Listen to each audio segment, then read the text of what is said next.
Halo teman-teman semuanya, bertemu lagi bersama saya Farhan Aidira. Pada video kali ini kita akan membahas mengenai cara-cara mungkin yang bisa kita lakukan untuk meriset pilihan universitas maupun program studi dari teman-teman yang ingin melanjutkan studi baik magister maupun doktoral. Langsung saja kita simak video kali ini. Let's go!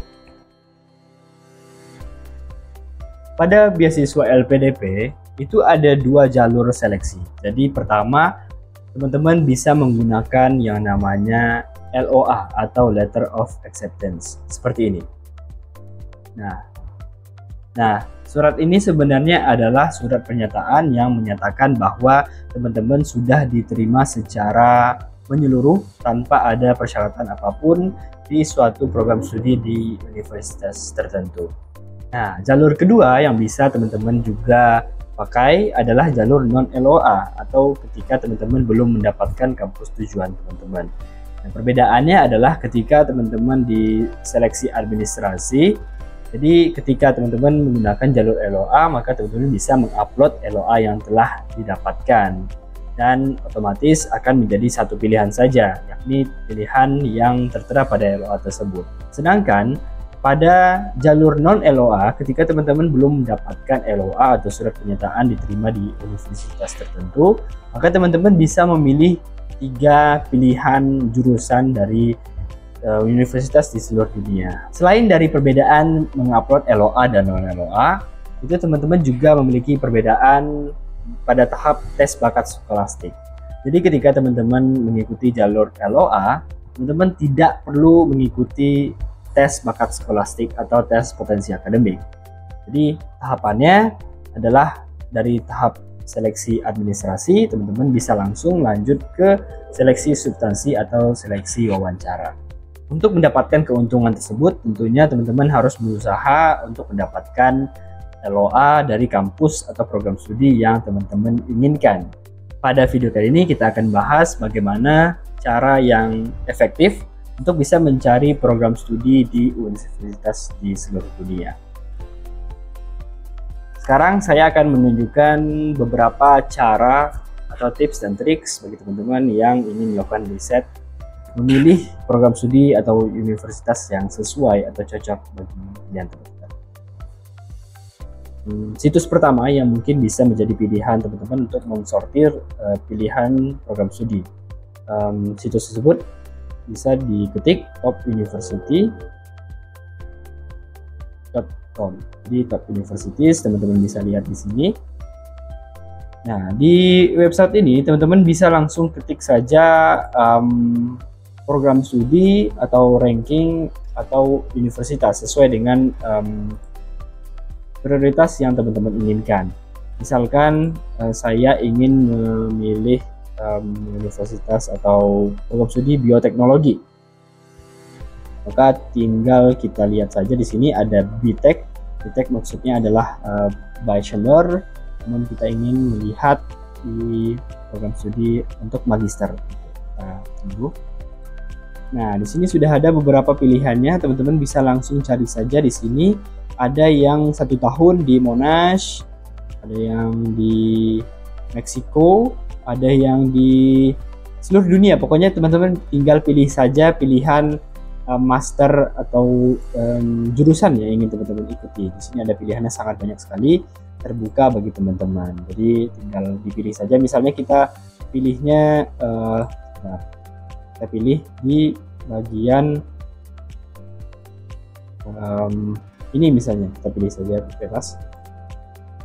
Kemudian di situ akan lanjut ke penjelasannya, di apa sebenarnya pilihan dari teman-teman, kemudian bisa ada informasinya, lalu ada tuition fee-nya juga, program, lokasi, dan sebagainya.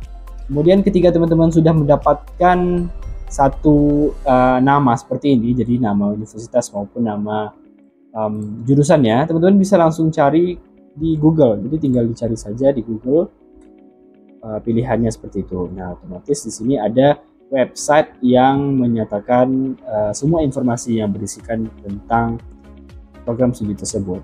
Ini kita coba cari, kalau saya itu bioteknologi di Wageningen University.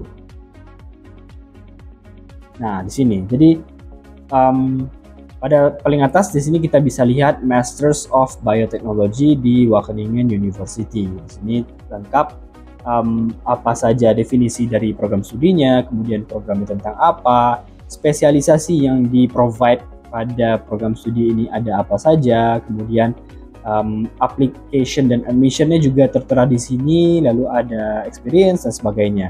Kita coba cari bagaimana cara admisinya. Jadi kita harus perhatikan juga setelah kita mendapatkan pilihan universitas, lalu kita lanjut ke persyaratan yang harus kita cermati begitu untuk bisa mendaftar ke program studinya. Misalnya di sini ada yang pertama ada required knowledge skills. Jadi di sini dijelaskan bahwa untuk bisa mendaftar ke bioteknologi ini teman-teman harus memiliki basic skills atau pengetahuan mengenai bioteknologi itu sendiri dan sebagainya. Kemudian selanjutnya ada compensation of knowledge gaps. Di sini ada GPA, jadi minimal GPA yang harus teman-teman ikuti. Kemudian ada di sini additional context for admission, ada sebagainya dan sebagainya. Nanti teman-teman bisa cek sendiri di laman situs yang terkait dengan program studi yang teman-teman ingin ikuti. Kemudian di sini juga bisa dilihat ada admission requirements, harus telah lulus di sarjana tentunya. Kemudian ada English proficiency. Di sini juga teman-teman harus cermati secara detail ya. Jadi ada beberapa universitas yang memiliki persyaratan English proficiency cukup tinggi dan ada yang rendah. Jadi teman-teman harus menyesuaikan terhadap nilai sertifikat English yang teman-teman miliki. Kemudian juga ada beberapa universitas yang mengharuskan kita untuk telah mengikuti ujian GMAT atau GRE. Jadi GMAT atau GRE ini adalah suatu ujian yang biasanya dilakukan dibutuhkan di universitas di Inggris maupun Amerika. Jadi kita harus mengikuti ujian tersebut hingga nanti kita dapat nilainya, dan nilai tersebut yang akan kita upload ke laman admissionnya. Dan tentunya teman-teman harus menyesuaikan dengan deadline dari program studi yang teman-teman sudah ikuti supaya bisa mempersiapkan jangka waktu, seperti misalnya meminta surat rekomendasi, atau jika dibutuhkan esai maka teman-teman bisa memperkirakan waktu yang dibutuhkan untuk bisa mempersiapkan esai tersebut secara lebih matang. Di sini juga sudah jelas how to apply-nya, mulai dari step 1 hingga step 2, kemudian 3, 4, dan terakhir 5. Dan ketika teman-teman telah menyelesaikan segala rangkaian admission ini, teman-teman tinggal submit dan menunggu beberapa hari atau sampai berminggu-minggu begitu, sehingga teman-teman akan dikabarkan via email apakah teman-teman mendapatkan LOA unconditional atau LOA conditional, yang merupakan LOA namun masih ada persyaratan yang harus teman-teman penuhi. Misalnya skill English teman-teman masih ada yang kurang, atau esainya masih belum memadai, atau surat rekomendasinya masih ada yang kurang, dan sebagainya. Dan ketika teman-teman sudah mendapatkan LOA, teman-teman bisa lanjut mengikuti beasiswa LPDP dan mengikuti jalur LOA tanpa harus mengikuti tes bakat skolastik.